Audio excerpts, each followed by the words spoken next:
Mates con Historia, espero que estén muy bien. Hoy vamos a analizar el golpe de Estado contra Juan Domingo Perón el 16 de septiembre de 1955. Dedicamos un Mates con Historia a este tema, pero hace ya 2 años, en el que analizamos las dos tendencias internas de la Revolución Libertadora y pusimos algo así como liberales y nacionalistas en el golpe a Perón de 1955. Hoy vamos a leer parte de un poco las memorias de Franklin Lucero, general del Ejército Argentino, que fue ministro del gobierno de Perón, El precio de la lealtad, Franklin Lucero, y luego la obra de María Sáenz Quesada, La Libertadora. María Sáenz Quesada, digamos una historiadora antiperonista, ¿no?, pero que tiene este muy buen libro, muy recomendable, y Franklin Lucero, alguien que de alguna manera describe los sucesos, ya vamos a referirnos un poco el contexto, de lo que fue esa revolución iniciada en Córdoba, la ciudad de Córdoba, el 16 de septiembre. Quiero agradecerle a Pedro Boazo. Pedro Boazo me ha obsequiado este libro, que es un tema al que hemos aludido, Maitland y San Martín, autor Rodolfo Terraño, debe ser una de las ediciones originales de allá de la década del 90. Muchas gracias, Pedro. Con Pedro Boazo, que es otro profesor de historia en la UCA Rosario, nos damos el gusto de compartir un programa radial los lunes a las 16 horas por Nexo UCA. Allí hacemos junto con Pedro Boazo, charlemos de historia por si quieren suscribirse al canal. El canal es Nexo UCA, de la UCA de Rosario. Así que muchas gracias, Pedro Boazo, por el obsequio, y me invita a hacer un Mates con Historia cuando hayamos concluido la lectura. Bien, el golpe contra Perón, segundo gobierno de Juan Domingo Perón, que había iniciado ese segundo periodo en 1952. El periodo presidencial duraba 6 años y era el periodo que se suponía que debía llegar hasta 1958. Va a ser interrumpido en 1955 por un golpe de Estado. ¿Se acuerdan? Ya aludimos que hubo una intentona fallida el 16 de junio de 1955 y el 16 de septiembre, con epicentro primero en Córdoba, luego Curuzucuatiá, Cuyo, en fin, Buenos Aires, se produce la Revolución Libertadora, que va a durar, digamos, las operaciones militares van a durar unos 3 días, y finalmente Perón deja el poder el 20 de septiembre. O sea, van a pasar varias cosas durante esos días, ¿no? Por eso es interesante lo que dice Franklin Lucero, que era ministro de guerra o de ejército, no recuerdo bien ahora, ministro de ejército, muy leal a Perón. Hay una parte en la que alude a que luego del 16 de junio, ¿se acuerdan? Bombardeo a Plaza de Mayo, incendio a los templos católicos en la noche de esa jornada tristísima en la historia nacional. Hay un llamado a la pacificación nacional por parte del propio Perón, que da algunos resultados durante julio, pero ese proceso se va diluyendo, podríamos decir. Franklin Lucero señala algunos responsables dentro del gobierno, pero sobre todo dentro de la oposición política. Es como que ya estaban las cartas echadas a partir del 16 de junio y los que habían iniciado esa conspiración contra el gobierno de Perón estaban dispuestos a llevarla a las últimas consecuencias. De modo tal de que hacían oídos sordos a esta convocatoria por parte de Perón a una pacificación nacional, ¿no? Dice también que claramente había impactado muchísimo el espectáculo dantesco, por otro lado, de 400 muertos en las calles de Buenos Aires, una ciudad bombardeada. Uno a veces no logra tomar dimensión de lo que esto significó, ¿no? Esto sucedió en 1955. Y bueno, Lucero describe muy bien, con mucho detalle, me refiero, todo lo que fueron esas operaciones militares, el alzamiento en Córdoba por parte de Eduardo Lonardi, que va a ser presidente, va a jurar el cargo de presidente provisional a partir del 23 de septiembre. Lo hemos analizado en ese otro Mates con Historia, hoy no nos vamos a detener demasiado en esta cuestión. Eduardo Lonardi encabezaba la facción nacionalista católica del ejército, o de las Fuerzas Armadas, si prefieren, y pese a ser la cara visible de la revolución, porque la otra cara del sector liberal del ejército, encabezada o representada por Pedro Eugenio Aramburu va a aparecer cuando la Revolución Libertadora ya está asegurada en su triunfo. Eso lo dicen todos los autores.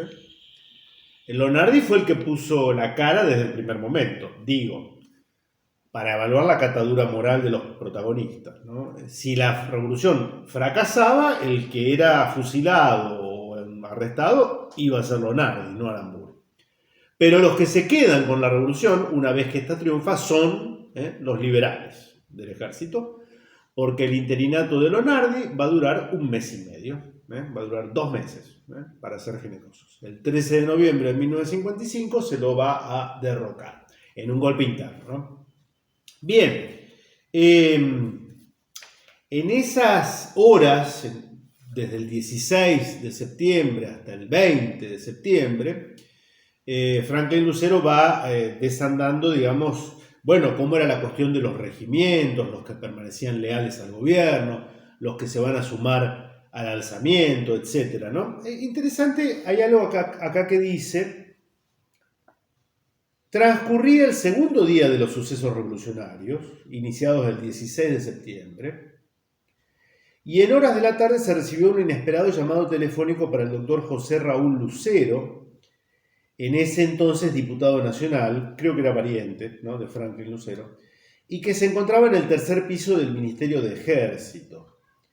En tal circunstancia se le pidió transmitir al ministro, de parte del doctor Arturo Frondizi, dirigente radical, opositor, luego va a ser presidente en 1958, analizamos su gobierno en 2 Mates con Historia, ¿no? De parte del doctor Frondizi que, cita, él estaba a su disposición si aún pudiera ser útil a la patria. Con esas palabras aproximadamente se transmitió el mensaje y se requirió el teléfono del autor del ofrecimiento para cualquier ulterioridad. Es comprensible que la clarificación de lo sucedido quede reservada al doctor Frondizi, ahora presidente de la República, ahora cuando escribe Lucero este libro, ¿no? Desde que el hecho aparece como rigurosamente auténtico en la evocación cierta de 2 de las 3 personas aludidas que intervinieron en lo sucedido. La historia juzgará por qué el político de 1955 formuló tal ofrecimiento, cuando era conocida su línea de severa censura contra el expresidente Perón, y ubicará el contenido del recordado mensaje en la gestión de quien resultó ungido presidente de la Nación en febrero de 1958, con el gran aporte de la ciudadanía peronista que continúa proscripta en el Estado de Derecho que inauguró el doctor Frondizi. O sea, la verdad que no encontré otras referencias de otros autores que aludieran a esta suerte de tentativa de conciliación de último momento que lo tuvo por protagonista al doctor Arturo Frondizi. Lo cierto es que él va a ser de los radicales, opositores al gobierno de Perón, que se va a dar cuenta rápidamente, con la sucesión de los años, que era imposible gobernar el país sin el peronismo. O por lo menos sin que el peronismo estuviera integrado en el sistema político, que es lo que va a intentar el antiperonismo de 1955 hasta 1958, ¿no? En fin. Y acá se da un hecho que siempre ha dado motivo de discusión, porque el 19 de septiembre Perón va a tomar la decisión que va a ser transmitida, no va a quedar en secreto, va a ser transmitida al país por radio, de poner a su disposición no su cargo, pero sí su figura. hay un mensaje ahí que después se transmite, según el cual, bueno, si el obstáculo soy yo, la flota de mar, que estaba al mando de el almirante Isaac Rojas, un sujeto nefasto, el almirante Rojas, lo digo con toda claridad, Isaac Rojas, había amenazado con bombardear ciudades. Fíjense, ¿no? Con bombardear ciudades. Mar del Plata, La Plata. Había serio riesgo de... 3 meses antes había bombardeado la ciudad de Buenos Aires, de modo tal de que la amenaza de bombardear desde la flota ciudades a la población indefensa era creíble, ¿se entiende? Era creíble. Y por tanto Perón pone a disposición de una junta de generales su renuncia, aunque esto está discutido. ¿Por qué? Porque en algún momento va a decir, no, miren, yo no presenté mi renuncia a ustedes, porque como presidente constitucional, la renuncia al cargo de presidente debo presentarla al Congreso, no a una junta de generales.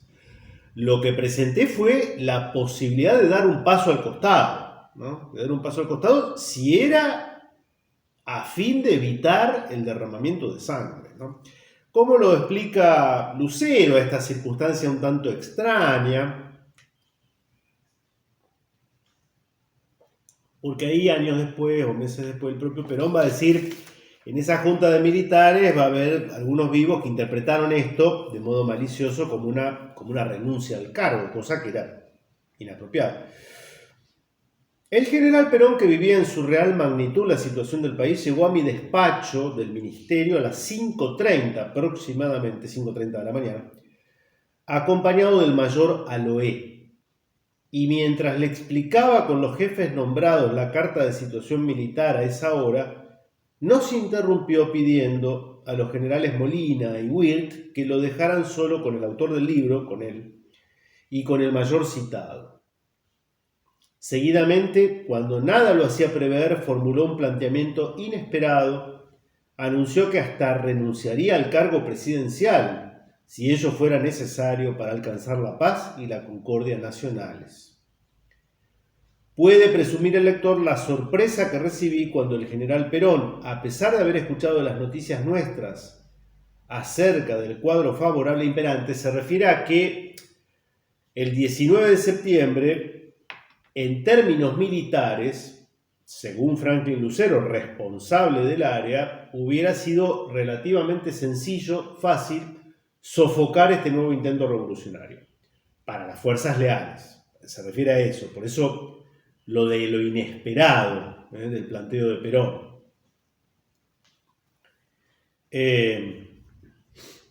Fue tal la firmeza que puso en sus palabras que solo atiné a expresarle que estaba dispuesto a compartir con él cualquier destino, pero que como conductor político de la nación debía analizar las consecuencias que se derivarían al país por la ejecución del trascendental planteamiento, es decir, su alejamiento. Como advirtiese en él intensa emoción al formular consideraciones sobre la muerte de miles de inocentes y la destrucción de costosísimas obras, por ejemplo, la destilería de YPF en La Plata, ¿no? Que se había amenazado con destruirla. Porque esta gente que estaba del otro lado, en su irracionalidad, al igual que los unitarios antirrocistas, que no dudaban en aliarse con franceses e ingleses, con tal de deponer un gobierno, el criterio de facción, ¿no?, que se antepone al bien de la patria superior. Esto los ha caracterizado a lo largo de 2 siglos, ¿no? No tenían el más mínimo inconveniente en destruir un patrimonio nacional como la destilería de La Plata. Ningún inconveniente. Claro, ellos actúan con esa lógica perversa. Los que estamos del otro lado, no podemos aceptar esa regla de juego, ¿no? Como advirtiese en él intensa emoción al formular consideraciones sobre la muerte de miles de inocentes y destrucción de costosísimas obras, verdaderas hijas suyas, si se producía el anunciado bombardeo de la Marina rebelde, le propuse constituir un ejército de campaña a sus órdenes directas, con la base de la primera división, restantes unidades leales y otros efectivos a movilizar. En fin, ¿no? Intentó hacerlo desistir y no lo logró, ¿no? Continuó entonces Franklin Lucero, el precio de la lealtad. Transcurridas algunas horas de la reunión, efectuada en la mañana del día 19, el general Perón me hizo llegar desde la residencia presidencial el documento en el que daba forma material a su resolución. Su texto transcripto en el libro del que es autor es el siguiente, y acá lee el documento, ¿no? Hemos llegado a los actuales momentos guiados solo por el cumplimiento del deber, hemos tratado por todos los medios de respetar y hacer respetar la Constitución y la ley, en fin, lo pueden conseguir fácilmente. Continúo con lo que dice Franklin Lucero. Convencido de que la decisión del general Perón comprometía nuestras mayores responsabilidades y patriotismo, interioricé de lo que acababa de suceder al vicepresidente contraalmirante Tesser, bueno, en fin, sin palabras. Lo hemos aludido al hablar de Mates con Historia dedicado a la quema de los templos católicos, ¿no? El contraalmirante Tesser. Al ministro del Interior, doctor Albrieu, y al dirigente Di Pietro de la CGT, quienes concurrieron ex profeso al despacho privado del titular del ministerio, en donde realizamos una breve reunión. Informé a los nombrados del documento y recuerdo que el dirigente sindical se expresó más o menos en estos términos. Si esta es la resolución que ha tomado el general Perón, los trabajadores siempre hemos hecho lo que Perón quiere. Acto seguido se despidió de los presentes. Por ello resolvió organizar una junta de generales de la más alta jerarquía. O sea que Franklin Lucero está diciendo, en sus memorias al menos, él, que esta junta de generales del ejército la crea él, ¿no? Para que interpretase y ejecutase el patriótico e histórico renunciamiento y, al mismo tiempo, hice efectiva mi renuncia al cargo de titular del Ministerio de Ejército. Con esta última decisión cumplía también lo que siempre sostuve ante jefes, oficiales y suboficiales: jamás aprovecharé la institución para interferir el gobierno civil de la nación.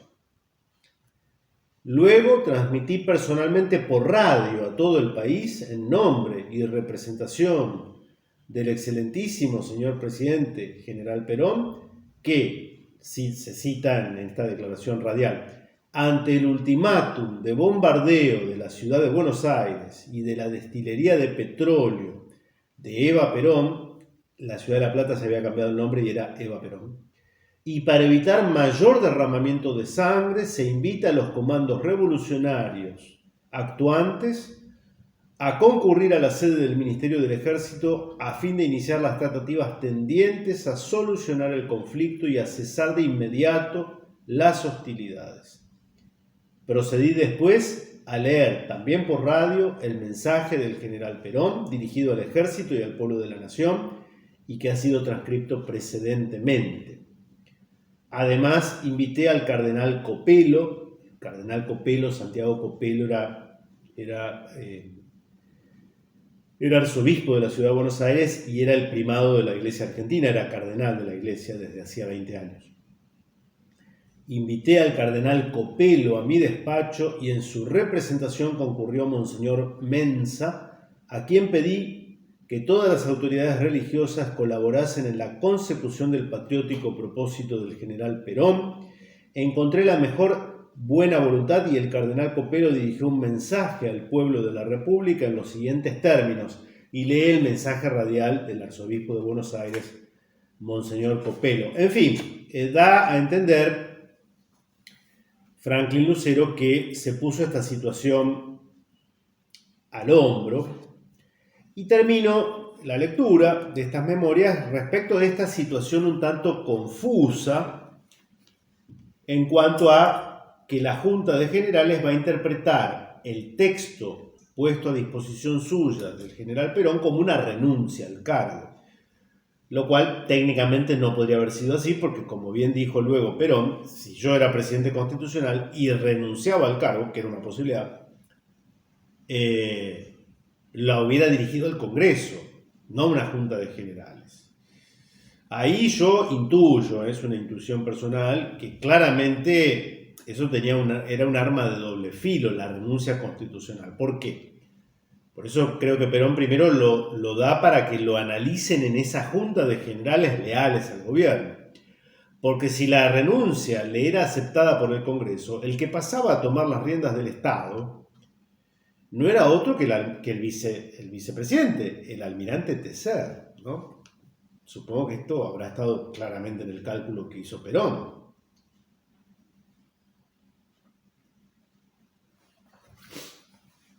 Perdón que estoy con un resfrío a cuestas. Dice Lucero, supe después que los generales se entregaron a acaloradas discusiones sobre si el documento del general Perón constituía o no una renuncia, y que hubo agrio debate privando, al parecer, la opinión del auditor general Oscar Saccheri, quien habría inclinado con su criterio el pronunciamiento afirmativo de que sí, era una renuncia, había que tomarla como una renuncia al cargo. En oposición con la exégesis, tuve oportunidad de hablar con el general Saccheri, quien reiteró con vehemencia su criterio e igualmente lo hizo ante el ex diputado nacional doctor José Raúl Lucero, que se trasladó al quinto piso para persuadirlo de que la verdadera interpretación jurídica consistía en no tomar como renuncia a la presidencia el claro texto de la decisión del general Perón. Y en las primeras horas de la noche del 19 de septiembre se me informó que algunos de los integrantes de la Junta de Generales entendieron torcidamente que el mensaje del señor presidente constituía una renuncia. Acá hubo ahí, ¿no?, algo medio raro. Enterado de tal novedad, el general Perón reunió esa misma noche en la residencia presidencial a generales integrantes de la Junta, reunión a la que asistí con el brigadier mayor San Martín, de la aviación. Aclaró el señor presidente que la nota no era una renuncia, sino un ofrecimiento que ellos podían usar en las negociaciones. Les aclaró también que si fuera renuncia la habría dirigido al Congreso. Reafirmó que el presidente constitucional continuaba siendo él hasta tanto el Congreso le aceptara su renuncia en el caso de presentarla, si las tratativas de unión de todos los argentinos lo exigían. Por último, expresó para clarificar aún más que la Junta de Generales era solo negociadora y que si se tratara de un asunto de opinión, él lo resolvería en 5 minutos.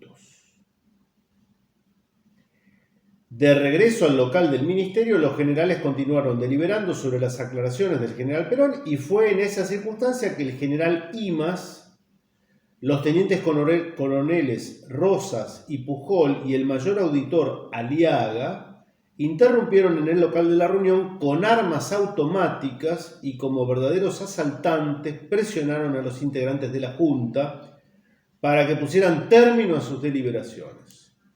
El bochornoso espectáculo es la cumbre de una traición sin precedentes en el historial militar. En fin. Algo que deja también aclarado Franklin Lucero es que este personaje siniestro que yo comenté antes, el almirante Rojas, 2 días antes juraba lealtad y se despachaba con unos discursos reperonistas a la memoria de la compañera Eva Perón, etcétera, etcétera, ¿no? En fin, ¿qué quieren que les diga? Por eso yo hablo a veces de la calaña, ¿no?, de la catadura moral. Algo también dijimos cuando analizamos los fusilamientos de 1956, esa fenomenal carta en la que quien va a ser fusilado, general del ejército Juan José Valle, le dirige al dictador Pedro Eugenio Aramburu, ¿no? Es muy bueno, porque son 2 modelos de ejército. el ejército sanmartiniano, heredero de las mejores tradiciones, un ejército inspirado en la dignidad y en los valores que han hecho grande este país, y el ejército mitrista, ¿no? Representado por personajes como Aramburu y Rojas, abocado a la represión interna, casi una guardia nacional a la cubana, ¿no? Entonces son dos modelos de ejército, dos modelos de militar. Y un poquito de lo que dice María Sáenz Quesada, que es muy sincera en el prólogo, y dice que ella estuvo en la Plaza de Mayo el 23 de septiembre de 1955. Dicho sea de paso, la plaza rebosaba de gente, ¿no? Cuando es recibido, vamos a tratar de poner fragmentos, es recibido Eduardo Lonardi, que viene en avión de Córdoba y jura el cargo, ¿no? El 23 de septiembre. La Plaza de Mayo está colmada, ¿no? O sea, dos Argentinas enfrentadas. Históricamente, ¿no? Históricamente, y a veces, en ocasiones históricas, esas dos Argentinas salen a la superficie, ¿no? Y se encuentran cara a cara, ¿no? De modo tal que ella no oculta que ella viene de una familia antiperonista. Me voy a permitir leer muy lindo libro, muy interesante. No comparto su criterio, pero analiza en detalle esto de la Revolución Libertadora, ¿no? Las tendencias. Dice, capítulo 9, Gorilas. En los primeros 2 años el gobierno provisional, las crisis militares tuvieron lugar cada 6 meses con precisión casi matemática. La primera crisis en noviembre de 1955 y la segunda en mayo de 1956 indicaron que el poder sostenido por la fuerza era volátil. Esta guerra intestina militar, caracterizada por los planteos, fue compañera inseparable de este gobierno y se prolongaría en dictadura y en democracia hasta la década de 1990, cuando las Fuerzas Armadas dejaron de tener peso político en la Argentina. Principales protagonistas de la inestabilidad militar en estos años fueron los gorilas, término que se aplicaba al antiperonismo más intolerante y que ha sobrevivido hasta el día de hoy. Ese gorilismo tuvo su culminación a principios de 1956, cuando los partidarios del presidente depuesto fueron acorralados a partir de la prohibición, purgas administrativas y diferentes formas de castigo. Está queriendo decir, y lo dice en otras partes, que durante el interinato de Lonardi no hubo un ensañamiento antiperonista. Durante el interinato de Eduardo Lonardi, que era un nacionalista católico, él plantea, de alguna manera, un peronismo sin Perón. Claro, en su ingenuidad no calculó que él iba a ser el mascarón de proa de una revolución que conspiraba contra el peronismo desde que empezó el peronismo. No solo por el conflicto con la Iglesia. Y los que van a quedar dueños de la Revolución Libertadora son los que no quieren un peronismo sin Perón, quieren una Argentina sin peronismo. ¿Se entiende? Es muy distinto el planteo. El 22 de marzo de 1956, pocos días después de su regreso de los Estados Unidos, fallece Lonardi. Estaba muy enfermo en el hospital militar donde estaba internado. Su familia no quiso que lo velaran en un lugar público. Prefirió la capilla del Colegio Champagnat de Buenos Aires, donde estudiaba el menor de sus hijos. Evitó que el regimiento presten atención, evitó la familia de Lonardi, que el regimiento de granaderos oficiara de escolta por considerar que su jefe, Alejandro Agustín Lanusse, va a ser presidente en 1972, lo había traicionado. Los dos ejércitos, pero aceptó que Aramburu y Rojas asistieran a la ceremonia. En fin, ahora describe un poco los sinsabores a los que se lo sometió a Lonardi, ¿no? Quizás se haya dado cuenta muy tarde Eduardo Lonardi de que fue usado por quienes, bueno, eso, lo usaron. Fíjense qué dato interesante. El doctor Adolfo Dago Holmberg hace el elogio del término gorila en el discurso de cierre de los trabajos de las comisiones investigadoras. Cita: el espíritu gorila es rebeldía de la cultura en acción y es hoy la guardia de la revolución libertadora. Por una extraña inversión semántica, el término gorila califica hoy al hombre entero, al hombre de los sí, de Kipling, el que no tiene miedo cuando los demás tiemblan. Termina la cita. Holmberg, dice la autora, además de ser un destacado científico, como se dijo antes, era un miembro conspicuo de la masonería. Pertenecer a las logias formaba parte de una tradición familiar iniciada por el barón de Holmberg, que vino al Río de la Plata en la fragata George Canning con José de San Martín y Carlos María de Alvear, agrego yo, en 1812. Sus palabras ponen de manifiesto que 6 meses después de la Libertadora, ser gorila era un timbre de honor. Y terminamos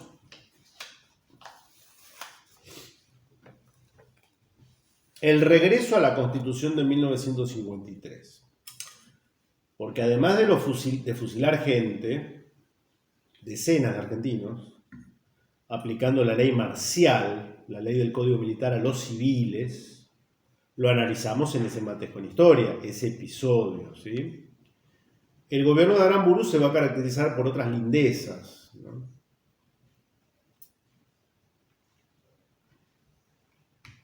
Por ejemplo, derogar por un bando militar la Constitución de 1949. La Constitución. Esto de que no querían un peronismo sin Perón, querían una Argentina sin peronismo, volver atrás las agujas del reloj, un anacronismo, algo imposible. El 1 de mayo de 1956, en la misma fecha en que Urquiza se pronunció contra Rosas, y desde la misma ciudad de Concepción del Uruguay, el presidente provisional, fíjense, ¿no?, restableció la vigencia de la Constitución de 1853 con las reformas de 1860, 1866 y 1898. Quedaba excluida la reforma de 1949, considerada viciosa de origen por los expertos en derecho que lo asesoraban. Los miembros de la Junta Consultiva va a ser un mamarracho circense que a falta de Congreso, claro, es un gobierno de facto, no hay Congreso, entonces se va a integrar con personajes todos así, circenses, payasescos, ¿no?, de los partidos políticos democráticos, todos menos el peronismo. Entonces ahí están todas las vestales laicas de nuestra democracia a la que supuestamente hay que arrojar incienso, ¿no? Alicia Moró de Justo, ¿no?, Ghioldi del Partido Socialista, en fin. Una caterva de impresentables que asesoraban en materia legislativa al dictador Aramburu. Esto pasó en Argentina. En nombre de la libertad y la democracia. Los miembros de la Junta Consultiva, invitados a estudiar el tema de la Constitución vigente, no se habían puesto de acuerdo. Mientras unos planteaban la nulidad de la de 1949, otros la admitían más allá de sus vicios, de modo que Aramburu, como en otras oportunidades, tomó la decisión sin esperar el respaldo de la Junta. La reacción general fue favorable, dice la autora. No se objetó que la dictadura militar optara por volver a la Constitución del 53 y resolviera la delicada cuestión sobre la base de un decreto.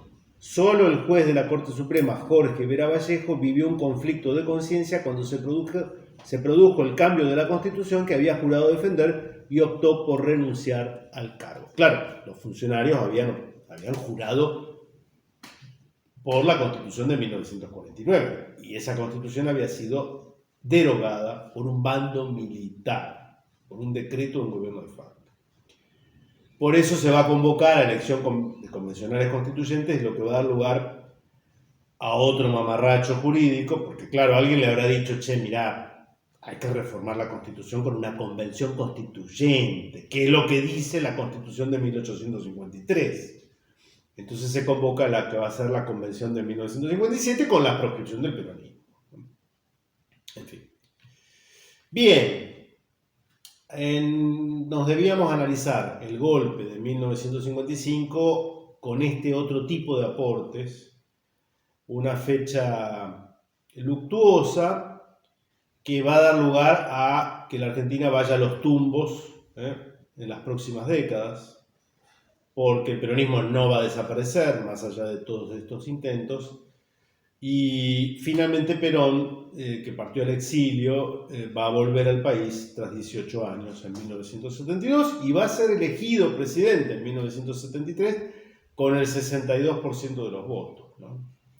En fin, nuestra historia. Debemos hacernos cargo de eso. Les dejo un saludo, nos vemos la próxima si Dios quiere que estén bien.